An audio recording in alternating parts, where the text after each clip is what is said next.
प्रमोद जठार हे भाजपाचे आमदार आहेत. डिसिजन मेकर नाही आहे. डिसिजन घेणारे माननीय देवेंद्रजी आहेत आणि त्यांचे केंद्रीय सगळे स्तरावरचे नेते आहेत. तसं मी त्या माझ्या मुलाखतीमध्ये सांगितलं होतं की मी काय करावं आणि पक्षानं काय करावं हे शिवसेनेमध्ये जर मी सांगायला लागलो तर ते मला पहिले अधिकार आहेत का? तर मला ते अधिकार नाहीत. मी मंत्री असताना देखील, मी उद्योगमंत्री असताना देखील. त्यामुळे भाजप तर आमचा मोठा भाऊ आहे आणि त्याच्यामध्ये नेत्यांचे फार मोठे स्तर आहेत. तिथले महाराष्ट्रातले सगळे निर्णय हे देवेंद्रजी घेतात. त्याच्यामुळे नवीन आमच्या कोकणातले मित्र प्रमोद जठार साहेब आमदार झालेले आहेत. शेवटी संघटना बांधणं, संघटना वाढवणं हे प्रत्येक कार्यकर्त्याचं काम असतं आणि आपल्या कार्यकर्त्यांना ऊर्जा देण्यासाठी अशा पद्धतीची वक्तव्य कदाचित झाली असतील आणि मी त्याच्याकडे अतिशय खिलाडी वृत्तीनं बघतो. त्याच्यामध्ये कुठेही वाद आहे किंवा विवाद आहे अशातला भाग नाही. असं आहे की तुम्ही आता ज्या स्थानिक स्वराज्य संस्थांच्या निवडणुका आहेत त्याचा फॉर्म्युला ठरल्याची चर्चा आहे. नेमकी काय आणि तुम्ही कुठल्या जागेवर आग्रही? फॉर्म्युला अजिबात ठरलेला नाही. आम्हाला असं वाटतं की ह्या सगळ्या वरवरच्या गोष्टी आहेत. शेवटी ह्याचे निर्णय 3 नेते घेणार आहेत. आमच्या वतीनं माननीय एकनाथ शिंदेसाहेब, BJPच्या वतीनं देवेंद्रजी आणि राष्ट्रवादी काँग्रेस पार्टीच्या वतीनं सुनेत्रा वहिनी. त्याच्यामुळं आम्ही आमचा प्रस्ताव जो काय आहे तो भारतीय जनता पार्टीकडे दिलेला आहे. समन्वय समितीच्या बैठकीमध्ये राष्ट्रवादी काँग्रेस पार्टीनं देखील दिलेला असेल. तिन्ही नेते चर्चा करून येत्या 2 दिवसामध्ये कोण किती जागा लढणार आहेत हे फायनल होईल. परंतु 17च्या 17 जागा महायुतीनं आम्ही लढू आणि 17च्या 17 जागा महायुती जिंकेल. एक सरन्यायाधीशांचं वक्तव्य मध्यंतरी चर्चेत आलं होतं. त्यानंतर एक कॉकरोच जनता पक्षाची स्थापना झाली आणि 5 दिवसात 1 कोटीवर फॉलोअर्ससुद्धा मिळाले. अशा पद्धतीनं त्यांच्या वक्तव्याचा निषेध युवा पिढी करताना दिसतो.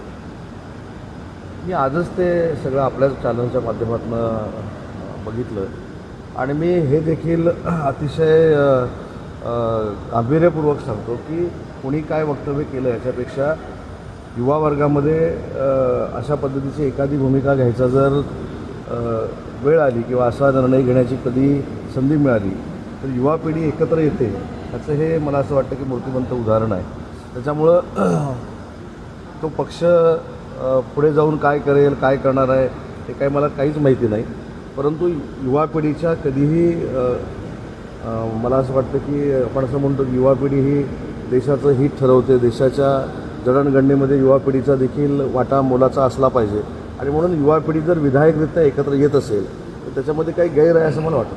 दुसरं असं की देशाचे पंतप्रधान असतील, महाराष्ट्राचे मुख्यमंत्री असतील, सर्वांना आवाहन करतात डिझेल कमी वापरा, दौरे कमी करा. असं असताना आपले उपमुख्यमंत्री देखील दिल्लीला आत्ता गेले. त्यावेळी साध्या विमानानं त्यांनी प्रवास केला. मात्र तुम्ही पक्षाच्या बैठकीसाठी स्पेशल विमान घेऊन या ठिकाणी संभाजी. आधी साहेब थोडी परिस्थिती आपण विचारात घेतली पाहिजे की मी ज्या मतदारसंघातून निवडून येतो तो मुंबईपासून किती दूर आहे.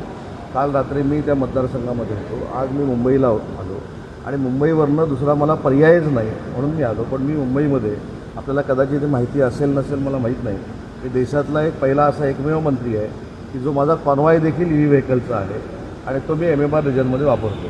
आता देखील मी इथे EV व्हेकलमध्ये बसणार आहे. परंतु काही ज्या अत्यावश्यक बाबी असतात त्या टाळू शकत नाही म्हणून मी त्या विमानानं आलेलो आहे. त्याच्यामध्ये आता जाताना उद्या मी त्यानंच जाणार आहे, तुमच्या इथल्या रेग्युलर फ्लाईटनं जाणार आहे. पण आपण देखील माझी आपल्याला विनंती आहे की अशा पद्धतीचा एक प्रश्न निर्माण करत असताना समोरच्याची बाजू पण ऐकून घेणं गरजेचं आहे. तो बाबा कशासाठी आला आणि त्याला जर नियमच मोडायचे असते तर माझ्यासारखा कार्यकर्ता MMR रिजनमध्ये स्वतः EV गाडीमध्ये बसला नसता आणि कॉन्वॉय देखील EV का ठेवला नसता. बैठक आहे, एकदम एमर्जन्सी पण नाही आहे, नियोजित बैठक असं तुम्हाला वाटतं? असं तुम्हाला वाटतं? असं आहे की अजून जोडून आणखी एक प्रश्न म्हणजे तुमची इमर्जन्सी काय आहे हे आता सगळंच जर आपण ठरवायला लागलो तर मला असं वाटतं की ते योग्य नाही. असे मी तुम्हाला किती उदाहरणं देऊ? आणखी नाही तुम्ही असं जरा सांगितलं तुम्ही असे प्रश्न विचारलेले नाहीत. किती उदाहरणं देऊ? माझं म्हणणं असं आहे की त्याची रिक्वायरमेंट काय होती. आपण आता 350 किलोमीटरवर जर राहत असाल आणि मला ही पक्षाची मिटिंग करायची असेल तर मी काही चालत येऊ शकत नाही किंवा रेल्वेनं पोहोचू शकत नाही किंवा गाडीनं पोहोचू शकत नाही. त्याच्यामुळे माझा कॉन्शियस क्लिअर आहे, माझं मन क्लिअर आहे. तुम्ही मला कितीही प्रश्न विचारले आणि अडचणी जाणण्याचा प्रयत्न केला तरी मी माझ्या ध्येयाशी एकनिष्ठ आहे आणि मी तसं वागतो. तुम्ही आत्ता बोलताना सांगितलं की तुमचा ताफा EV आहे. पण एक गाडी रत्नागिरीवरनं प्रवास करून आली आहे तुमच्या ताफ्यातली. तुम्हाला मला असं वाटतं तुम्ही टार्गेट धरून जर प्रश्न विचारला टार्गेट नाही आहे. आपण विधायक गोष्टी विचारू ना. खोटे प्रश्न असेल तर तुम्ही सांगा हे खोटे आहेत. नाही हो साहेब, गाडी तुमचं आली, सगळं नाही आली तुमचं आहे. सगळंच खरं नाही आली आहे तर असतं. नाही आली म्हणून चौथा सांगा. स्तंभ हा आमचा आधारस्तंभ आहे. तुमच्यामुळेच आम्ही लोकांना दिसायला लागलेलो आहे. तेव्हा तुमच्याबद्दल 100% आदर आहे. परंतु एखादी गोष्ट राईचा पर्वत करण्यामध्ये काय अर्थ आहे असं मला वाटत नाही. माझं म्हणणं, मी अनेक वेळा छत्रपती संभाजीनगरला येतो, अनेक वेळा या ठिकाणी येतो. काही ज्या इमर्जन्सी आहेत, आता पोलिसांची सुरक्षेची गाडी आली तर तुम्ही पोलिसांना तुमच्या माध्यमातून सांगा की उदय सामंतला बाबा सुरक्षा देऊ नका, म्हणजे विषय संपून असं घाल. पण सामान्य लोक जनता रस्त्यावर रात्र आपण दुसऱ्या विषयावर बोलू. आहे, डिझेल मिळत नाही आहे, ही पण आपण दुसऱ्या विषयावर बोलू ना. 2018 साली राज ठाकरेंनी रेल्वे तुमची ईव्ही आहे, मान्य आहे. तुमच्या ईव्हीच्या फॉलोट 10 फ्युएल गाड्या आहेत आणि त्या सगळ्या सुरू आहेत. साहेब एक लक्षात घ्या, संभाजीनगरला गेल्या 8 दिवसामध्ये अनेक नेते येऊन गेले. त्याचे पाहिजे ते व्हिडिओ क्लिप्स मी तुम्हाला देतो. आम्ही आपलं ऐकून घेतो, तुमचा सन्मान करतो, तुमचा आदर करतो. 10 पैकी आम्ही काही जणांच्या बातम्या पण केल्यात, तर तुम्ही बघू पण शकता. म्हणजे आपण आर्ग्युमेंट नको करूया. माझं म्हणणं असं आहे, विधायक गोष्टीसाठी एखादी गोष्ट जर इमर्जन्सी म्हणून आम्ही केली असेल तर आपण देखील समजून घेतल्या पाहिजे. तसं अनेक गोष्टी आम्ही आपल्या समजून घेतो आणि असं आम्ही कुठेही म्हटलेलं नाही की तुमच्यामुळंच आम्ही महाराष्ट्राला दिसतो, तुमच्यामुळंच आम्ही सगळं राजकारण करतो. त्याच्यामुळं मी मगाशीच सांगितलं की रात्री 12 वाजेपर्यंत मी रत्नागिरीमध्ये होतो. आणि दुसरी महत्त्वाची गोष्ट, मी कशानं आलो रत्नागिरीतनं, तर मग हे ऐकून घ्या. रत्नागिरीतनं मी कशानं आलो, तर विमानानं नाही आलो, लोकल प्रवास करत मी आलो, ट्रेनमधनं आलो. सर्वसामान्य जनता ज्या ट्रेननं येते त्या ट्रेननं मी आलो. दादरला मी उतरलो. त्याच्यानंतर तुमच्याकडे 6 नंतर किंवा 7 नंतर इकडे यायला विमानच नाही. त्याच्यामुळे मला हे करावं लागलं. ही गोष्ट देखील आपण समजून घेतली पाहिजे. राष्ट्रवादीचे काही लोक तुमच्या म्हणजे अजित पवारांच्या राष्ट्रवादीचे काही लोक तुमच्या पक्षाच्या संपर्कात आहे, अशा पद्धतीची एक चर्चा सुरू आहे. आज आमच्या पालकमंत्र्यांनी पण त्याला एक सहमती दर्शवली. खरंच असं आहे? मला माहीत नाही, छत्रपती संभाजीनगरच्या पालकमंत्र्यांच्या संपर्कामध्ये जर ते असतील तर ते काही मला माहिती नाही. परंतु मुद्दा असा आहे की अजितदादांची राष्ट्रवादी काँग्रेस पार्टी ही आमच्याबरोबर मित्रपक्ष म्हणून काम करते. त्याच्यामुळं मला असं वाटतं की त्यांचा पक्ष फोडणं आणि त्यांच्यातले कार्यकर्ते किंवा आमदार आमच्याकडे घेणं हे काय आमचं ध्येय नाही. 2008 साली राज ठाकरेंनी रेल्वे भरती संदर्भात आंदोलन केलं होतं. पुराव्या अभावी त्याच्यात त्यांची निर्देश मुक्त काय काय काय 2008 साली राज ठाकरेंनी रेल्वे भरती संदर्भात आंदोलन केलं होतं. पुराव्या अभावी आज त्यांची निर्देश मुक्त करतात. शेवटी ही न्यायालयीन बाब आहे ना. जर पुरावे मिळाले नसतील तर त्यांची निर्दोष मुक्तता झालेली आहे.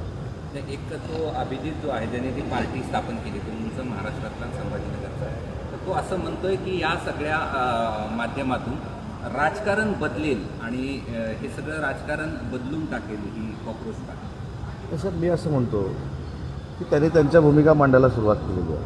आता त्यांची भूमिका त्यांनी मांडली, ते राजकारणात येणार असतील, त्यांचे आमदार निवडून येणार असतील, त्यांचे खासदार निवडून येणार असतील, त्यांचे झडपी मेंबर निवडून येणार असतील, त्यांचे पंचायत समितीचे सदस्य निवडून येणार असतील, तर तो एक लोकशाहीतला भाग आहे ना. त्यांनी कुठलीतरी एखादी पार्टी सुरू केली किंवा त्यांचं संघटन युवा पिढीचं होतं आहे म्हणून मी त्यांच्याबद्दल नकारात्मक बोलणं हे काही योग्य नाही.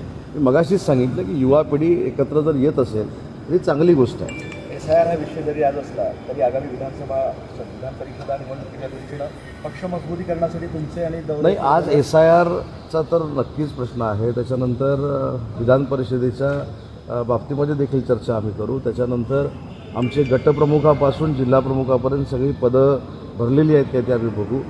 पालकमंत्र्यांनी आमच्या शासकीय समित्यांवर महायुतीच्या सगळ्या पदाधिकाऱ्यांना सामावून घेतलं आहे का ही देखील याच्यामध्ये चर्चा होणार आहे.